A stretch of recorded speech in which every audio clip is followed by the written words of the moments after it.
Well, it's official. Cristiano Ronaldo is now a Juventus player after Real Madrid and the old lady agreed on a deal for the big man. We've got Stuart Robson here with me, so you know that when Stuart is in, we have to talk tactics, Stuart. Yep. So we want you to school us because the number one question is, will Cristiano Ronaldo fit in the Serie A, and what at his age can he really offer to Juventus to hopefully give them that Champions League title that they want? So how do you see him fitting in? What does he need to do to fit in? There's this great myth that Serie A is slow football, that it's too defensive.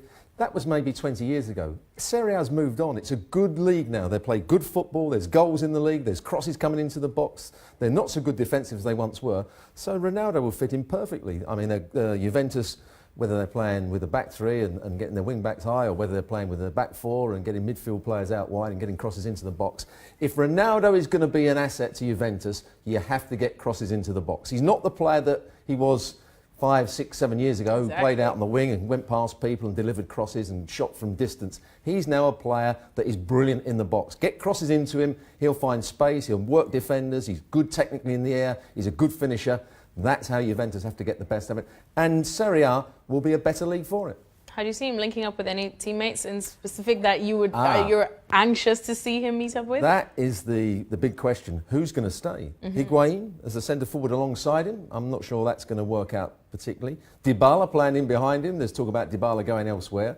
Cuadrado, if he plays out on the right-hand side, will get crosses into the box. Douglas Costa, likewise, if he can get crosses into the box, those two players can certainly work with him very well. It's who plays up front with him and who plays just behind him. That's the big question that will only be answered once the season starts and we see who is still in Juventus books. Well, I don't even think the ink is dry on the paper if they haven't even signed it yet, but it is exciting times ahead, especially for all of Juventus fans who I'm sure are licking their chops at this deal. Thanks so much to Stuart Robson. Make sure to continue to track this story right here at ESPN FC.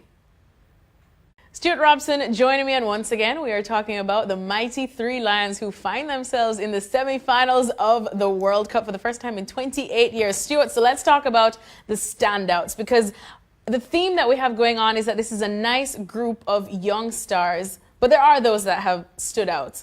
If I could choose one, Jordan Pickford, of course, has been brilliant. Harry Kane is going to be Harry Kane. You know, Maguire has been great as well. But what about your standouts, Stuart? Well, you've picked a couple there already. Jordan Pickford has grown in the tournament. Would he be your top? Who would be your top? He wouldn't be the top. The surprise for me has been Trippier at right back, or right wing back, because I've seen him at Tottenham. I don't think he's that good defensively. He's not a great athlete. He's a good crosser of the ball, but I think he's been excellent in the tournament. And I've always liked Harry Maguire. I think he's the best player at coming out with the ball in the Premier League at the moment. He doesn't just pass out from the back, he runs with the ball out from the back. And I've been surprised by John Stones. I've not been a John Stones fan. I think he was overrated. I thought he made too many mistakes. I don't think when they talk about him being composed on the ball and coming out with the ball, I don't think he actually came out with the ball. He used to pass it sideways and pass back to the goalkeeper and look composed doing it, but there was no end product to him.